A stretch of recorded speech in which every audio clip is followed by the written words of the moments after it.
So I don't remember if it was you, Corey, I was listening to, or another Hawkeye podcast, forgive me, but I think making the case to potentially rest Cade against Western Michigan. And I just wanted to say I don't think that's a wise idea. I mean, unless he's in like real jeopardy of further injuring him. So, I mean, beyond what he was yesterday. Because I just think they need to develop that timing, right, of hitting some of those passes, especially between he and the wide receivers. It's evident that it seems like they don't have that down yet, and maybe that's some lack of practice time or what have you. But I'm just curious to get yours and the coach's thought on that. Well, I'll let Don comment on that first, and then I can provide my thoughts, Don. You want me to comment first? Yes, please.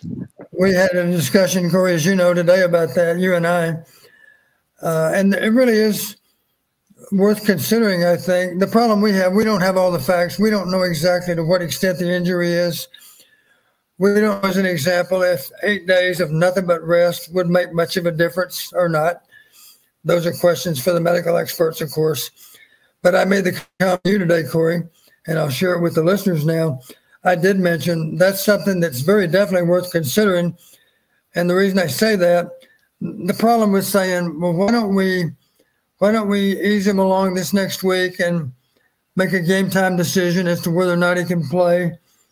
Because if we decide to hold him out of the game, then he'll be ready to go for Penn State. The only problem with that is you would have taken away those 8 days of rest that he might get between today and next Sunday. And in that regard, if you're going to do it, you need to do it now and shut him down for an extended period of time. And the thing we don't know, of course, is if 8 days will make a difference or not. I think it's entirely possible that it would make a difference. On the other hand, maybe the doctors would say, no, it won't make any difference. So we don't have all the facts, so we don't know what might be best. But it is worth considering for another reason, and that would simply be we would be forced into getting our other quarterbacks a little bit of experience. And, of course, right now they have next to no experience in a game of any type. And that's a scary proposition if Cade is less than 100% from this point forward. And if he's less than 100%, then logically you might think he's a little more suspect to injury going forward. We hate to admit that, but that only makes sense. So it's a hard decision, and a decision that no one can make without all the facts. And the good news, I'm confident, is that Kirk will have all the facts, and Kirk will make the right decision. I don't know what's going to happen this next week. Kirk may not even want to tell the media. He may simply rule Cade out on Saturday. But if he is ruled out on Saturday, I would hope that it would include no practice whatsoever this week. To practice something, either do it or don't.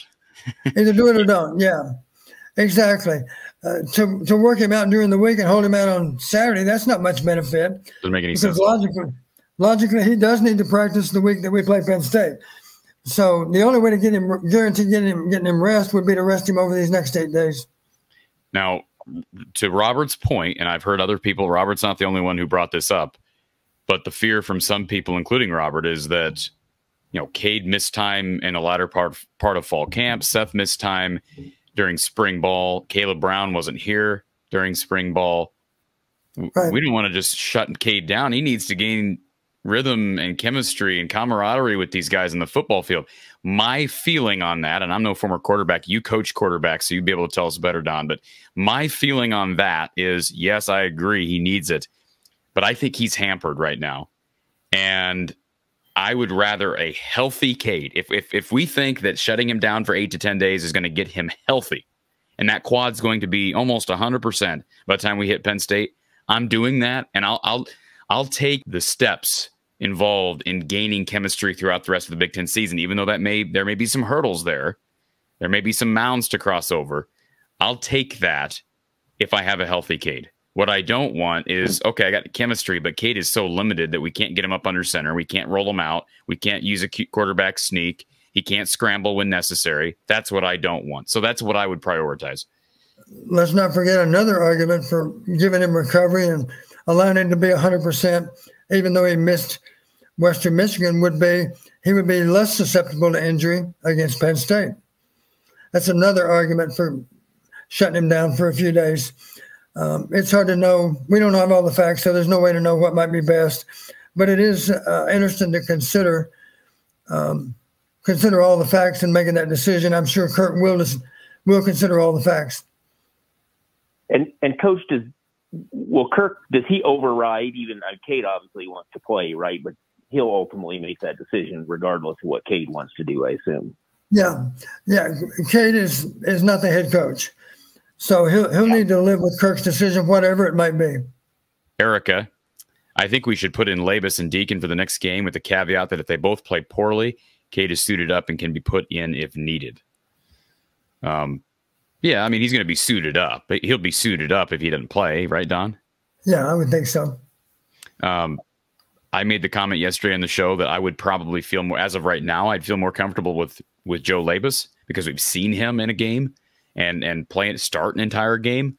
You know, he won that game against Kentucky. We have not seen Deacon Hill in a game setting other than a few snaps against Utah State. If you're Kirk Ferentz, and I know you're not there every day, do you give all three guys some time on Saturday? And I'm talking not only Joe Labus, Deacon Hill, but also Marco Lainez, who did travel to Ames on Saturday. Well, it's difficult to get three quarterbacks in any game. That would suggest we're, up by 35 at the half or something. And maybe we will be. I know that.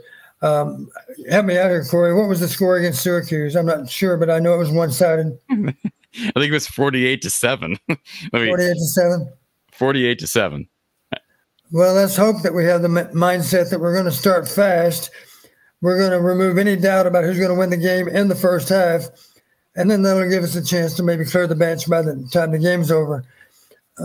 That's wishful thinking, of course. We might not be able to do that, but that would be a good goal for Saturday. Wouldn't it be nice? I mean, Syracuse is not this powerhouse program. Wouldn't it be nice to be able to send Iowa out there and build they won by 41, build a 30-point lead and say to Marco, here's the keys to the castle, and just see what the true freshman can do. And he'll make mistakes, but you're up 40. It doesn't matter. Right. Up 30, whatever it is. And you're still going to call plays that that Marco can run. Sure. You're not going to try to sabotage. You're going to give him the best chance to have a positive day too.